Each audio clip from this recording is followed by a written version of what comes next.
What is going on, everybody? My name is Keenan Costain, and welcome back to another episode of Hornets Recaps. And on today's episode, we'll be discussing the Charlotte Hornets' victory over the San Antonio Spurs, 111 to 106. And without further ado, let's go over the box score and my thoughts throughout this game.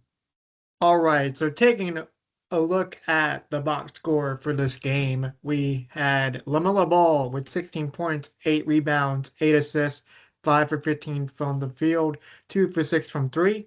Miles Bridges had 14 points, 6 rebounds, 2 assists, 5 for 12 from the field, 1 for 6 from 3. And we also had Con Knipple, who had 13 points, 6 rebounds, 4 assists, 5-11 from the field, 1 for 4 from 3. And you might be thinking, yeah, struggled from 3. And you're right. And we'll get to more of the players that contributed for the Hornets later in this episode. For the San Antonio Spurs stars, we had Stephon Castle going 5 for 11 with 16 points, 1 for 2 from 3, 5 for 6 from the free throw line. We also had Julian Champagnie with 13 points, 4 for 7 from the field, 4 for 6 from 3, along with 5 rebounds and 2 blocked shots. And Victor Wembanyama had 16 points, along with 6 for 15 from the field, and went 4 for 4 from the free throw line, 0 for 3 from 3. Taking a look at the team stats throughout this game, we had a 44.3 field goal percentage for the Charlotte Hornets to the San Antonio Spurs, 47.5%. The three-point percentage, 37.1 to the Spurs, 38.2. For Charlotte, they shot 90.9% from the free throw line, and to the Spurs, 89.5%, excuse me. Total rebounds, 51 to 36. Charlotte winning that category. Offense rebounds 14 to 6 for Charlotte winning that category, and 37 to 30 Charlotte winning that one. The assist numbers 30 to 26 Charlotte winning that category to the Spurs, and blocks with 6 to the Charlotte's 5. For steals, the Spurs had 7 to the Charlotte's 5. Turnovers with 11 for Charlotte, 10 for San Antonio. So pretty balanced when it came to the turnovers, but Charlotte unfortunately having or committing the most turnovers. The points off of those turnovers, 19 for Charlotte. San Antonio had 16. Fast break points, 46 to 44. Or fast break points had 23 to 8, excuse me, with San Antonio winning that one. Points in the paint, there we go, 46 to 44. And we have points per possession, 1.16 for Charlotte, 1.14 for San Antonio. Personal fouls, 19 for Charlotte, 16 for San Antonio. And the largest lead of the game for Charlotte was 20 to the San Antonio's 7. Now for my Hornets player of the game, Collin Sexton, coming off the bench with 21 points, 3 assists, 7 for 8 from the field, 5 for 5 from the three-point land, and 2 for 2 from the free throw line. And what a massive turnaround for Collin Sexton over the last few games, struggling to shoot the ball, but yet finding different ways to contribute. And today was the day that Collin Sexton turned it around in the shooting category, coming off the bench with 21 points, 7 for 8 from the field, and 5 for 5 from 3. And that played a massive role in the plus minus category for sure. That really sparked a huge run when it came to the largest lead category for Charlotte, having the biggest lead of 20 at one point, and everything does seem to work out for Collin Sexton today, and that is a good sign. Closer to the trade deadline, which we'll get to more in a later episode. So Collin Sexton is your Hornets player of the game.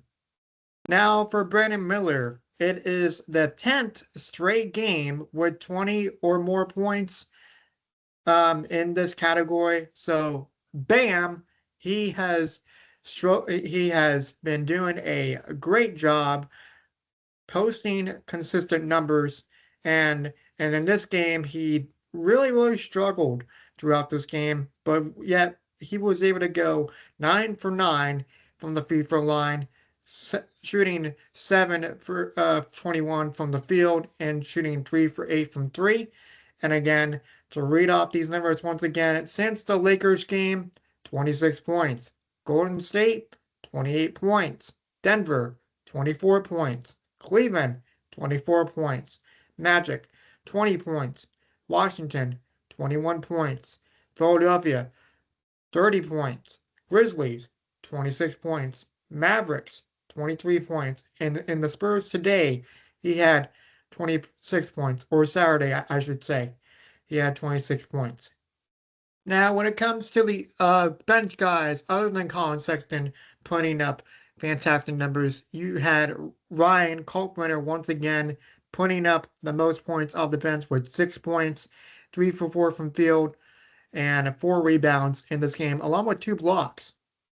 So pretty similar to last game against Dallas for Ryan Kalkbrenner, but again, filling in for Moussa Diabate when he has to, when Moussa Diabate is getting rest from the starting role. And also, Grant Williams was able to finally knock down a three-point shot, going 1 for 4 from the three-point land and 1 for 5 from the field. So great contributions for Grant, orchestrating the offense as the veteran leader on this team. So that's great to see. So what are my thoughts during this game that took place on Saturday on January 31st, 2026? Well, I just thought it was a overall pretty good game, and it got off to a interesting start with the Hornets and Spurs going back and forth in the first quarter. And I thought it was going to be one of those games where one team was able to take over. And I thought Victor Wembanyama was going to do some much better things, even though he had a great stat line that I read earlier throughout this episode. But it was a great defensive effort from the Hornets today, I think, because the Hornets were able to hang around and compete with the second best team in the West. And also being on Amazon Prime, which is another nationally televised game with Eric Collins and Del Curry on the call. So they weren't on the regular FanDuel Sports Network like they usually are. So that was nice to see and hear Eric Collins and Del Curry on the telecast. And the coverage of those games are a little bit different for sure, with Steve Nash and Udonis Haslem and Dirk Nowitzki being in the studio with doing the pregame and postgame and halftime show.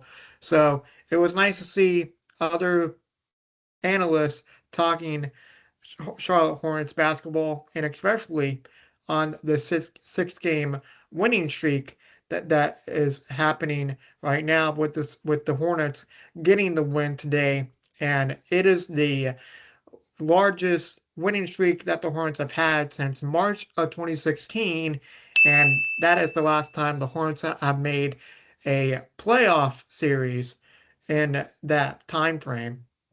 So back to Amazon Prime and being on national television, what does this mean for Charlotte? Do they get more games because they're still playing well? Are they going to put up some interesting numbers like they have been the last few weeks?